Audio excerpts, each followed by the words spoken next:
Hi, this is Paula Grace. I'm a little bit behind on my YouTube videos, so I apologize.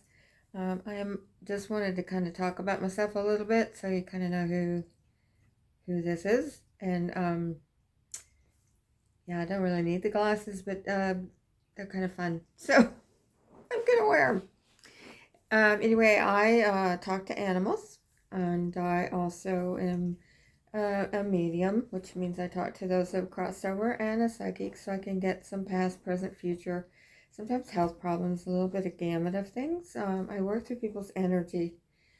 And how it works, I'm not exactly sure, but I'm able to tap in, and it's probably because of my experience with telepathy and intuition. It all kind of starts with intuition, but with telepathy, I'm able to pass feelings, emotions, words, pictures back and forth. And that's how I talk to animals. And that's also how it works with those that have crossed over. I only work in love and light. I don't do dark, scary, creepy, ghost hunter things. I don't want those things in my life, and I don't want to share them with others. So it's just a taboo in what I do. I only work with the divine highest power of love, and whatever you would like to call it. I prefer to call it God, but others call it other things, and that's okay as long as you have belief that there is a divine higher power that surrounds us with love and shows us our purpose in life. I started talking to animals so many years ago. I'm not exactly sure how long now. I remember being quite interested about how that works. I had one of my own cats disappear. It was an indoor cat. He got outside, and I was desperately searching for someone that could help me figure out where to look for him.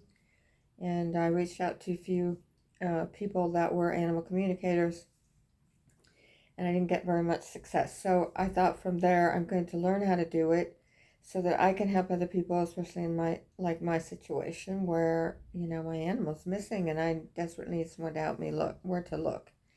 I've taken classes, I've read every kind of book I could read on it, practice. I've been doing it for a long time, so it's a bit of part of who I am. All of us can talk to animals. There's no surprise voodoo psychic thing that needs to happen with that. It all starts with intention and love. If you remember that, love plus intention equals healing. A lot can be done with that formula. We all can learn to telepathy. Sorry, I couldn't say it. We're all born with telepathy. It gets kind of put in the sideline after many experiences in our life and other things that we have going on. It's the kind of that way that we have of knowing, that somebody needs us or somebody's sick or someone's going to call. And we picked up that energy from that person.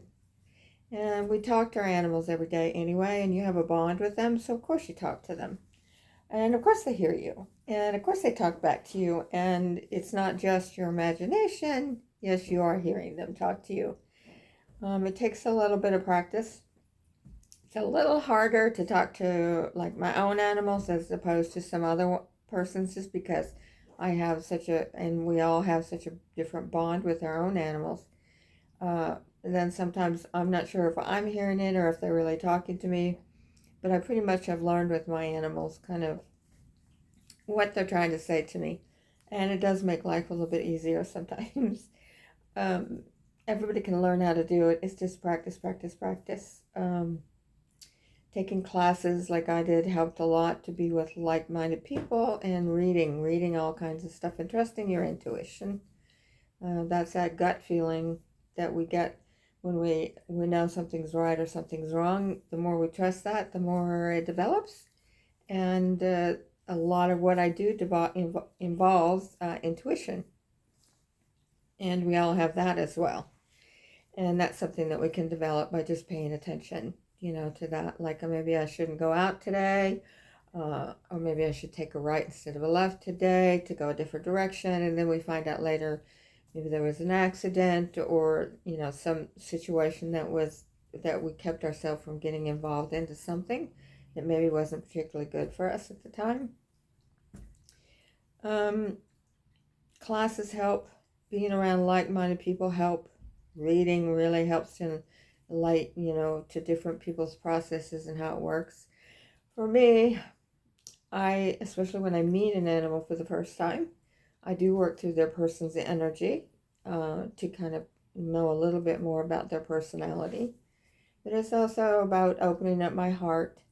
And I imagine all these, you can do whichever works for you, but I imagine all these pink hearts coming out from, like, I fill my chest with that, and I'm sending them to the animal, like I'm true of love. I'm full of love, and I just want to, talk to you and see if I can help you and make your people understand, or if there's something that you would like to share with me. And it seems to work really well for me. Everybody has a little different. If you read or take classes, you can learn different ways to do that.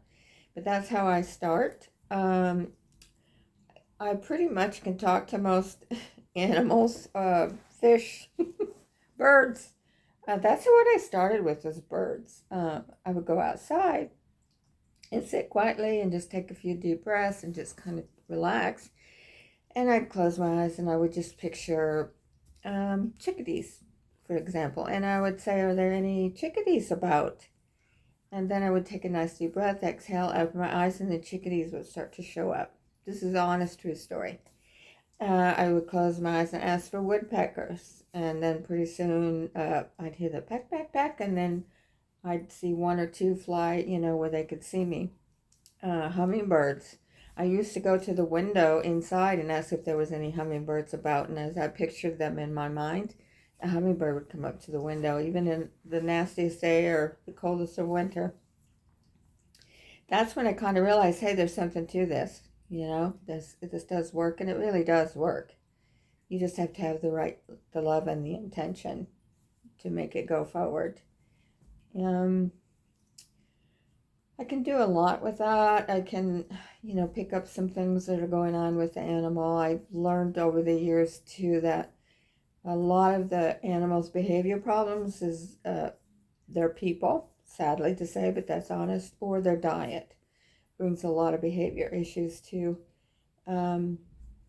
It's not a bit of a miracle. It's everyone can do it. Everyone already does it when you love your animal. I know I keep repeating that, but I just want to make sure that you understand you can do it as well, too. I've taught many classes before, and it's been an awful lot of fun for people to realize that they can actually talk to the animals. It's like it actually works. I don't know. What do you think about my classes? They're kind of fun. I shop on one of those sites where people say it's not safe, but I have so much fun shopping on Temu.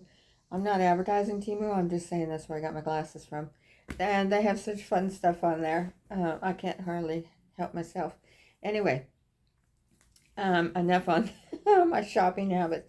But I do try to help people find missing pets, or missing pets to find their way home. It's not easy.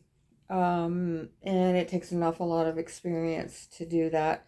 I have to actually go into a different place. I have to actually go into the animal's energy.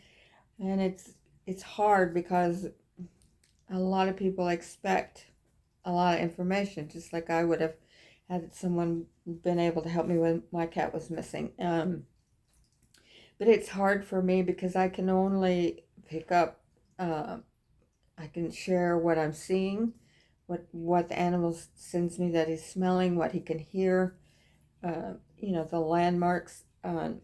I can't say exactly where it is because most times I don't know where it is, and the animal doesn't know where it is, and so that can be very frustrating on both of our parts, trying to look for them. I can't specifically say they're on the corner of, 5th and Madison, with their suitcase, come and pick them up, because it doesn't work that way. And it's a source of frustration for all of us. And it becomes consuming for me. And most people don't realize it's really difficult for me to dig into that. There are times, though, many, many times, where the animals are able to come home, and or that they're Their people are able to find them no matter where they are by the directions or the sightings or the things, and like if I could smell pizza, or if I can hear a train, that kind of gives some kind of a clue. But some people are not happy that I cannot just say specifically on a map, this is where they are, but I can say they're in this general area. And then it's up to the person to, try to look there. I do my best for that because I understand how important that is. And when it does work out, it just fills my heart with so much joy for the animal and for the person. There are times when animals don't want to come home, and that's a little rough.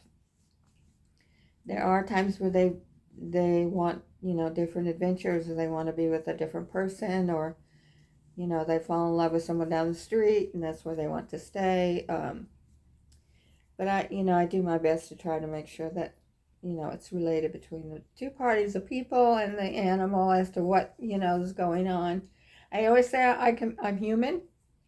I'm having a human experience, and I could be wrong. And I tell people that I can be wrong. And sometimes I want to be wrong when I feel an animal's not going to be able to come home. But I do my best to be honest, and just to let you know, you can do that too, but it's hard. Hard on my energy, and it's mentally hard, and it's exhausting. But there are so many rewards behind it. I have helped find missing animals in Iceland, never ever being there before, but being able to pass on landmarks that make sense. And that's been an amazing experience for me. I've been able to help find missing animals all over the country without ever having been there before.